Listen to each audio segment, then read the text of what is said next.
vaikka mä oon kiltein poni, niin mä annan ehkä arvion susta, että ihan rehellisen arvion, että sä oot aika ilkeä, sä kiroilet paljon ja no sä oot aika, sulla on vähän erikoiset pilkut, sä oot aika ruma. No enhä. Siis mähän on maailman kiltein.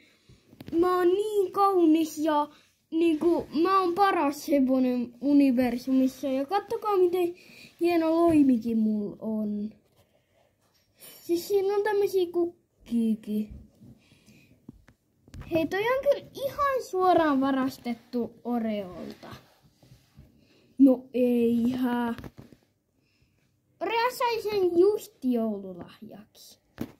No eihän saanut. No saihan.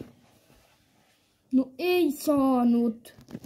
Saihan. Kattokaa, kun me tehdään kohta lahjojen esittelyvideot, että siinä on vaan silleen, että lahja ja sitten mitä sillä kuuluu tehdä ja silleen, niin sitten me kyllä näytetään. No aha.